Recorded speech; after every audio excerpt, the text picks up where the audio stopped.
Welcome to the Postpartum Coach podcast, where we embrace our needs as moms, we learn to lead ourselves first, then our families, and where we create our own healing from the inside out to find our way to the work we were meant to do in this world. I'm your host, a fellow mom of 3 and a certified life coach, Lizzie Langston.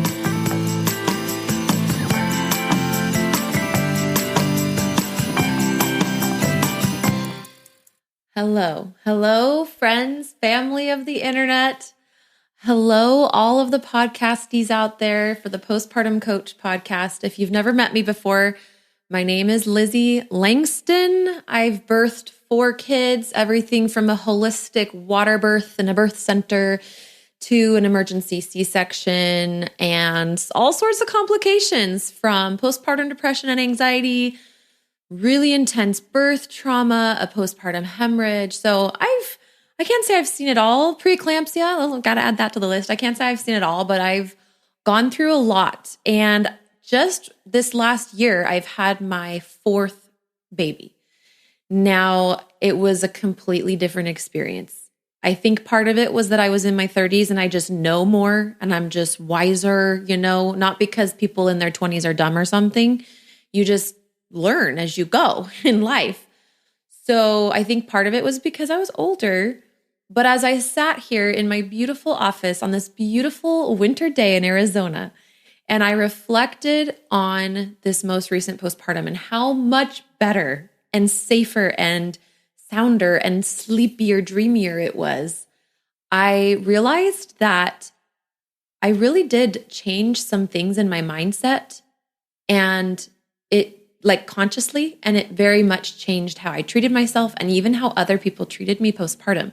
And it led to truly, I think, the best possible postpartum. Disclaimer number 1, I'm not a medical professional. And disclaimer number 2, I will be the first person as the postpartum coach to say that postpartum will always be intense because you have a newborn, yes, and you also have a body that's recovering from birth. I was thinking about women who have babies other ways. And surrogacy is one of those ways, foster children, adopting a foster child. There's many, many ways you can become a mother. I don't want to overlook anybody in all those different ways that you can become a mom.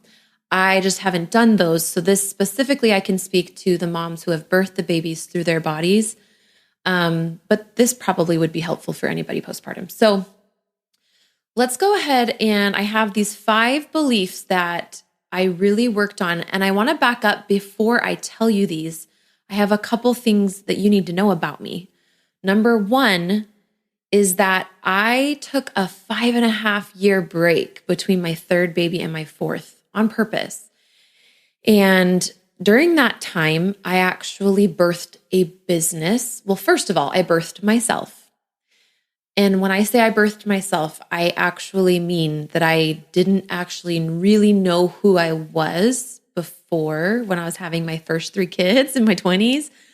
And I sort of had this awakening to who I truly am. And I saw many of the ways that I was abandoning my true self in order to receive approval or to receive an assigned value from society, from religion, from family, you name it.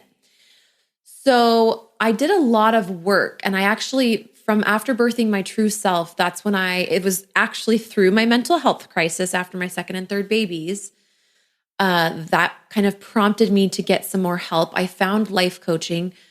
And when I found life coaching, I had tried antidepressants and therapy and everything, and I was postpartum and struggling with my mental health. And coaching just was more cut and dry for me. And I really loved the direct approach and the direct focus on your thought creates your feeling. And so it felt like it gave me my power back. And so I ran with coaching, but I actually really love therapy. I love a lot of different healing modalities. In that 5.5 years, I worked on my mental health a lot. So you might hear me say these 5 beliefs and they might not stick for you right away, or some of them you might already believe, or some of them you might not be interested in. I have done a ton of work to get to the point where I can see these things that I couldn't see before. So if you want to prevent mental health breakdown, I'm kind of a good person to talk to because I've had 3 very serious episodes of depression, 2 of which were very postpartum related. All of them were related to my motherhood or my mother wound or birthing myself as a woman. So these are the 5 beliefs that after 5.5 years of doing mindset work and mental health work, really getting into various healing modalities, not just coaching. Yes, I did therapy. I did shamanic, like dream type work, and I've done plant medicine. And I just kind of went on this big healing journey, and it's still ongoing. And here are the things that have really helped me. So the first one is so important. Ooh, yeah. So 5 beliefs that have allowed me to have the best postpartum of my life. I am now 6 months postpartum. I literally have used these. The first one is just because I'm postpartum doesn't mean I should get less sleep, right? I am not just a mother to a newborn. Yes, you're a mother to a newborn, but I'm also a woman recovering from birth. And if you had a C-section, then you're recovering from major surgery. So that's kind of a big deal. Can you imagine your doctor doing surgery on you? Let's say you go into the hospital for surgery on your ankle or something. And your doctor's like, okay, in 2 days when you can leave and go home and be released back to your house, make sure you get about 4 hours of sleep per night. I think that'd be a good plan. Maybe 6. Yeah, 4 to 6 hours of sleep. That will really help you to recover from this major surgery on this part of your body that we just did. Now, I know birth is not always a surgery, C-sections, episiotomies, but there are often a lot of complications. We have to stop thinking that it's okay to get little bits of sleep. Yes, prioritize your newborn, but prioritize you as well. And I know you're like, great, how am I supposed to do that? One more thing to do. You got to get help. And so one thing that I did for 9 months of my pregnancy is what I really wanted to do was make a lot of money in my business and just go hard after my business. And I kind of started to, and I kind of tried to. And then my body and my spirit, higher self was like, we need to manifest community right now. And so I drew closer to my circle of friends. I even was able to join a couple groups and grow my circle. I rekindled some deeper connections with family members. And by the time baby came, I had a couple relationships where I felt like I could say, hey, my baby just started having feeding issues at 3 weeks postpartum. I just melted down in my OB's office and she told me I have to get more sleep. I'm getting 4 hours of sleep every night. And so is my husband because the baby is crying almost around the clock. Poor thing. So sad for baby too. So that was our experience, by the way, is that at 3 weeks postpartum, my baby Ren just started not being in that rhythmic sleeping thing that she normally was doing. And it was very dangerous because my husband and I, like I said, we're getting 4 to 5 hours of sleep per 24 hours, not even per night, like the whole poor 24 hours, maybe 6. I mean, it was really, really, really low sleep. And I started to have intrusive thoughts and I barely could even carry the car seat at this point. I was still recovering from a C-section 3 weeks after a C-section. They had just started letting me drive again because they don't let you drive for a couple weeks after you have a C-section. So we've got to get more sleep. So remember, you are a woman recovering from birth and a mother to a newborn. And you're always a woman first. And so get the sleep that a woman recovering from birth and or a major surgery needs to get. And then you can take care of your baby beyond that amount of sleep as you can. Have a partner that you share with. You can bring in sleep support. There's a such thing as a sleep doula. You can look up and find people that can help you in the middle of the night in your area, or ask family or friends, which is what we did. We did pay a friend. So it was cheaper than maybe like mainstream sleep doula who's all CPR certified and stuff. But this friend has 5 children. She loves babies. She was available. I love her to this day. Shout out to you, Corey. I love you. Okay. So that's number 1, is just because I'm postpartum doesn't mean I should get less sleep. I'm not just a mother to a newborn. I am a woman recovering from birth. And I want to just share that when I got less than 8 hours of sleep postpartum, I was not good. Honestly, I was surprised. I thought that I could get 6 or 7 and be okay. And that's about the amount I was expecting to get. But being in my 30s now, I'm 34, and then also having had an emergency C-section, I needed 8 minimum.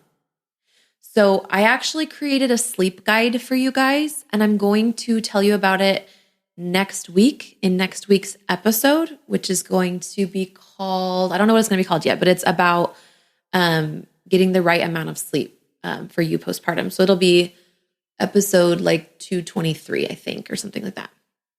So, sorry, 323. So anyway, go to LizzieLangston.com/sleep guide, all one word, and you can sign up for it.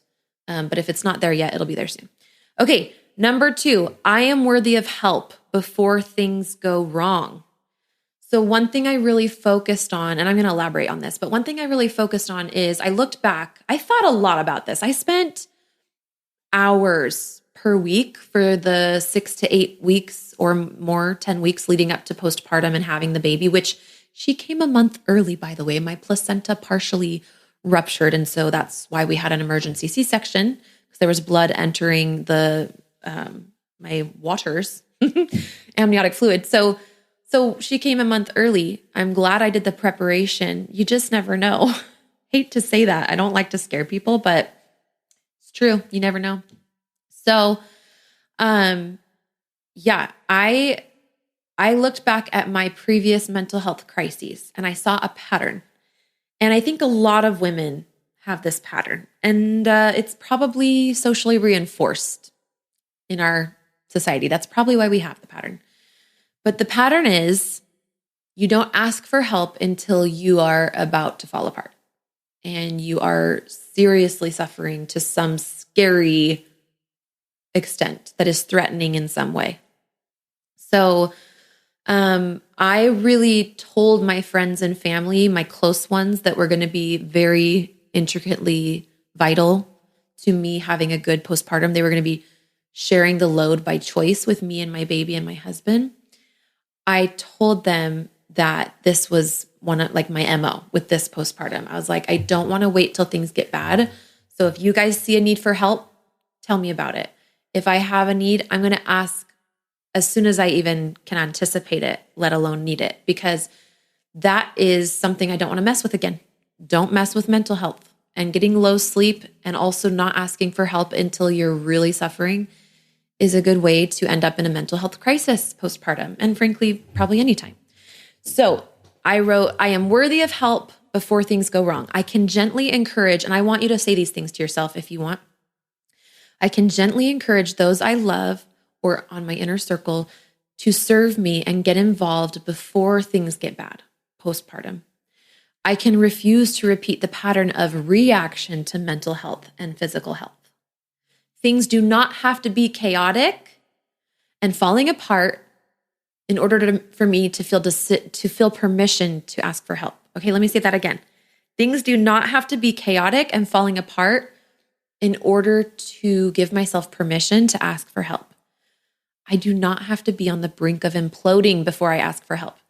So I don't know about you guys, but I kind of grew up with more of that mentality, and I fully own that. But I tended to not ask for help until I was suffering in some way outwardly, to where other people were like, you need help.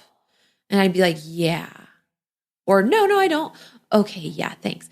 I didn't know how to give myself the permission and the love to just receive help. That's what we have forgotten how to do, because we live in an over-masculinized society in general, and the masculine is giving. Especially if you are Christian or some sort of conservative religion, you're going to have a really big emphasis on giving. And it's not bad to give, but you got to balance it out with receiving. The feminine is receiving, and postpartum is an extremely feminine time. So remember to receive help before things go wrong, and ask for it too. Okay, number 3. And by the way, you guys, if you are not on my email list, just go to LizzieLangston.com. I have freebies right there on my homepage that are amazing. I have a free mini course, Get Out of the Postpartum Rut. It is some of the best stuff I've ever created. I also have other stuff at lizzieLangston.com/work with me, but definitely just get one of the freebies on my email list and you'll be golden, because I have created those by thinking about postpartum women exclusively for hours and hours, and having just lived my 4th postpartum. Okay, so the third belief that allowed me to have the best postpartum of my life, and there might have been more than just these 5, but as I sat and thought about it, these were the ones. Just because my ups and downs as a woman after birth are different from my male partner, okay, my husband, I'm married, so my husband, and just because he does not understand does not mean that I am wrong. So I want to recognize here, not everybody has a male partner, not everybody even has a partner, but I'm talking about if you're married to somebody who I would say is more masculine than you are, specifically if they're not a woman, okay, or if you're in relationship with them. If they do not understand your ups and downs because they don't experience them the same way you do, that doesn't mean that you're wrong, okay? We go through so many hormones in the first 2 weeks after the baby comes, and frankly, probably a lot beyond that. But even every single month as women, we're menstruating, and we have our summer, fall, spring, winter of our month. We have these different phases where we have less energy, less pain and bloating, more pain and bloating. And so it's the same when you do this extremely feminine act of giving birth, is you do have a whole cycle that kind of comes with it on the back end and even leading up to it during pregnancy. So during pregnancy and postpartum, you can just feel crazy, but I want you to remember we need to restore and renormalize the feminine. The feminine is this cyclical. Sometimes she's darker and lower energy and more angry or moody. And other times she's light and happy and energetic and, radiates. And that's just our nature. We have a cycle that we go through. Personally, I think all humans do. But sometimes when you've got a man and then a woman in a relationship together, and the woman is doing her very feminine thing postpartum, it can be a little bit challenging for the man to wrap, or the more masculine partner to wrap their head around their partner in this new way that she's showing up. But just because your partner is struggling with you or calling you moody or joking and laughing about you and kind of making fun of how whatever you are being, it doesn't mean that you're wrong. And it doesn't even mean that you need to change. So here's kind of my affirmation for that. I can patiently love myself through emotionally volatile times or deeply feminine times. I can expect and invite others to love me and hold space for my big postpartum emotions too. Let me read that one more time. I can expect and invite others to love and hold space for my big postpartum emotions too, like my intense postpartum emotions. I do not need to feel shame about the big emotions of being a woman recovering from birth. Okay, it's not your fault that your hormones are changing. Yes, I want you to eat a diet that supports that. Educate your partner, educate yourself, have your midwife or your OB educate you, do the research, whatever. But also at the end of the day, you deserve support no matter how stable or unstable you are emotionally. And your emotional state does not determine your value or your worth. So don't let people treat you like you're an inconvenience just because you're recovering from birth. You deserve support, period. Okay. The fourth belief that allowed me to have the best postpartum of my life, I know the universe will support me. Okay, I kind of talked about this one, but like I said, I wanted to be manifesting all this money, and instead I felt instinctively to manifest community during this time of pregnancy, and I truly did. I found midwives, and they ended up having a circle every other week for moms who were expecting and their partners to come and meet each other in person at the home birth midwife center, their practice. And it was so great to get to know other couples. I was able to be added into a very Christian feminist type divine feminine group at a time when I was really unpacking, what do I believe in my life? And that was so helpful. I was able to be part of live discussion groups for women and moms.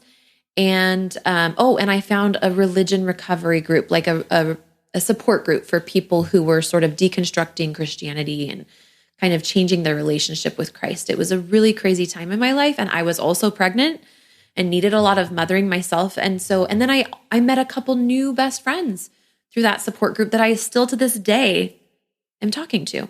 We're probably going to get together next month. So it was so incredible.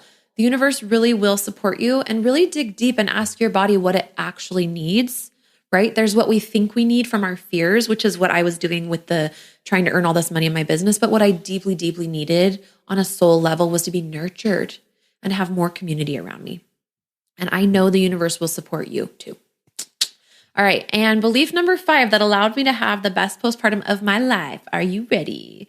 Drum roll, please. Make sure you get on the email list, LizzieLangston.com. All that mini course is so good. People tell me all the time. Okay. A fed baby is best. It doesn't matter how they're fed. A fed baby is best. I remember the day where my nurse practitioner, who was acting as our pediatrician, she would come to my house and visit. Her name, oh my gosh, I'm blanking on her name, but her business is called Holistic Home Pediatrics. And she was wonderful, very, very up to date on her research, really experienced, even with older kids too. I had her see one of my 5 or 6-year-old. And she told me that the number one predictor of baby's adjustment, and this is from a study that she quoted to me, but I don't have the actual link to it.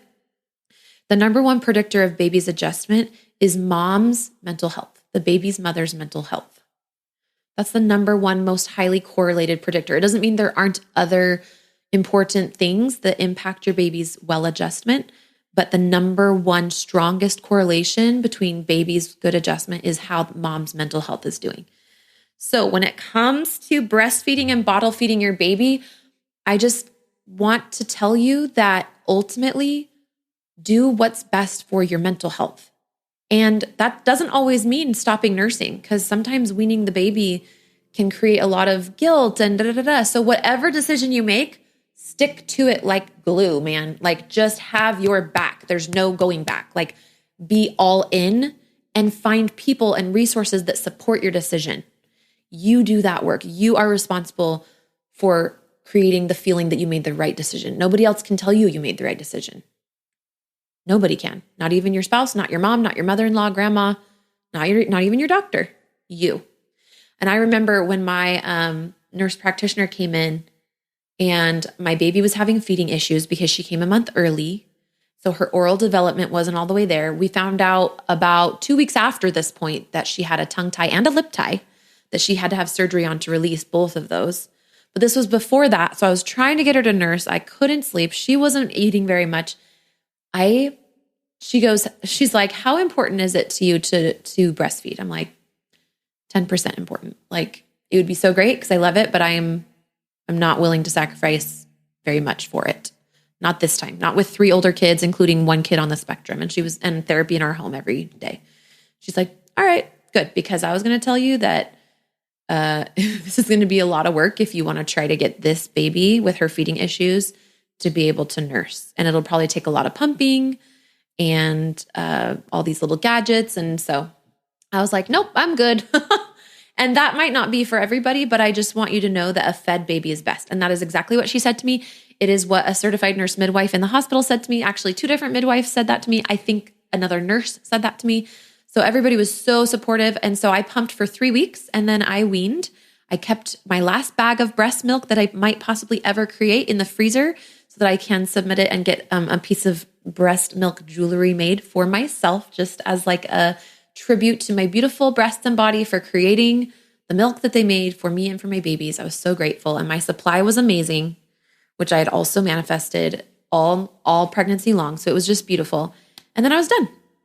I loved breastfeeding my other 3. And I felt a sadness that I didn't get to breastfeed, but I absolutely know what it's like to have poor mental health. And yeah, hopefully you can find a way to feed the baby the way you want to and have your mental health in addition to it. I will just say that a lot of times when it comes to nursing, women, especially with that first baby, women can be under-supported. So if you're very serious about nursing, make sure you have tons of support around you, including a lactation consultant that lives nearby that can come over, stop by, help you out regularly. You'll need it, guaranteed. All right, so those are the 5 beliefs that really saved me. Of course, it was still intense. I definitely had multiple breakdowns, even one of them in my OB's office, like I said. And she looked at me and she knew I was like a postpartum coach and that I'd done a lot of mental health work. She's like, what's going on? And I'm like, I'm not sleeping. She's like, why aren't you? I'm like, because the baby just started having feeding issues and I just was trying to help her. And she's like, oops, you forgot. You're a human. You have limitations. You can't do everything that baby needs. You can't. I know you want to, but you cannot. When she's dipping into these really intense middle of the night crying for hours and hours, you need to get sleep support. And so we called a friend, paid her about half of what a postpartum sleep doula would charge, but still plenty, and was so grateful that she came over. It was a blessing to her and us. So please get support. I hope you have an amazing postpartum. And if you're not postpartum, I still help moms even after they're postpartum. So again, go to LizzieLangston.com and get my free Get Out of the Rut mini course. I also have a meditation. I've got so many great freebies there. So I will see you in your email inbox when you get the freebie. If you haven't left me a review, would you mind terribly? I would be so grateful. Just leave a review down here, a written starred review on Apple Podcasts, and or share it with a friend or family member. Thank you so much, you guys. This podcast is a labor of love. Hey, Lizzie here. I've helped dozens of postpartum moms just like you to manage their postpartum anxiety and deconstruct their postpartum depression. It's really easy for me. So if you're ready to feel better, I know the way. Let's chat on the phone. Set up a time by going to LizzieLangston.com/consult. It's pretty simple, and I will be calling you soon.